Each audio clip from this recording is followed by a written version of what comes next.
So let's push the ball forward a bit, maybe about a half ball width towards your left foot. That'll put it more in the middle of your stance. And your hands are gripping the club really weak, so let's strengthen them by rotating them a bit to the right or clockwise. So the index and the V created by the index and thumb fingers are pointed towards your right ear as opposed to the left, like it currently is. So when we get to this position here, you initiate your backswing with your hands, causing your right wrist to break down a bit earlier. If you use your upper body to initiate the backswing, then your right wrist will remain a bit more firm, and you won't have to worry about clearing your hands at impact later. So we're at the top of your backswing and you have a full shoulder turn, which is great. I can see that your weight shifting a bit to the right, which is also great. But it's hard to see from this camera angle, but your club head toe is pointing straight down at this point. It should be a bit more towards a 45-degree angle to match the angle of your left wrist. It's a bit difficult to see here, but that's what I'm seeing now. And this is a byproduct of you starting your backswing with your hands and then getting that early right wrist flexion. So this is the moment of truth, your impact position. And if you look at your head level compared to an address, you'll see that your head comes up about a good 2 to 3 inches at this point compared to the address position, and that's mostly because your knees are straightened out at this point as opposed to flexed. It's hard to fix that, but the easiest way to think about that is to clear your hips. So rotating your hips more aggressively should help with that rise, or doing the squat exercise that I did, or I was telling you about, where you sort of just squat into the downswing. That should help as well. So I developed this belief that once the ball leaves, it doesn't really matter what happens to your swing afterwards.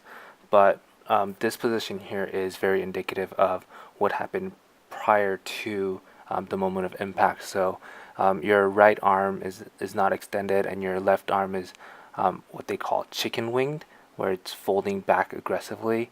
And that's a product of you just trying to clear your hands as quickly as possible to try to guide the ball to go straight, and that results in a lot of timing issues, whether it's dependent on how much you practice or don't practice, or what your condition is like on that any given day.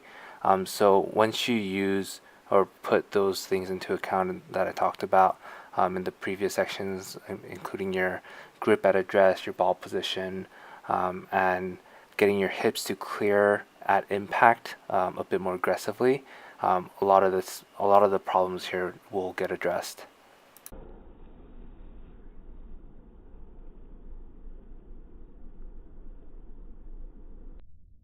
So this is the last ball you hit in the video series that you sent over to me, and at address you can tell you still have the weak grip here, and the ball position is even further back, and I think it's the byproduct if you're trying to fix your ball flight and try to hit more of a knockdown type shot as opposed to a full swing. You did mention you were taking less of a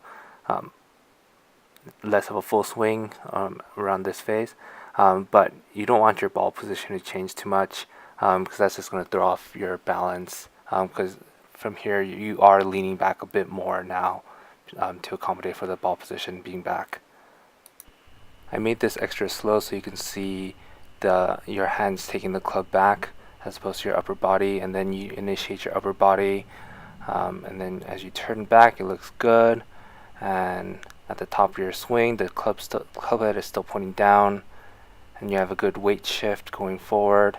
But you see how you're lifting up off the ground, your heel came up, and your right arm isn't extended as well. So that caused the hosel rocket that you hit and caused so much frustration for you. I think if you refer back to the first part of the video and actually just take your time and swing smooth, and just try to keep the fundamentals in place where like your grip and your ball position and your posture, and try to maintain your balance at the end of the swing, I think you'll see a lot more luck.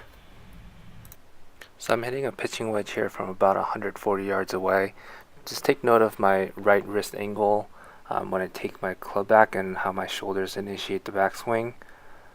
Right here, my wrist angle stays straight, and at the top of my swing, my face angle is more at 45 degrees as opposed to pointing straight down, and that'll help me clear the shot later on. So I'm at the point of impact or just before point of impact, and note how much my right or my hip is cleared to the left and how up high my club head is from the turf. That's because I'm coming down on it. I want you to see this so you have a visual depiction of what it looks like to strike down on the ball. I'm hitting the ball first before the ground and I'm clearing through. I'm looking at my right arm as it extends through the shot. And then the turf flying all over the place. Here's the same shot in full speed so you can gauge tempo. Here's another angle of my pitching wedge from a different distance. I think it's about 145 yards. So just so you can reference some of the things that I'm talking about.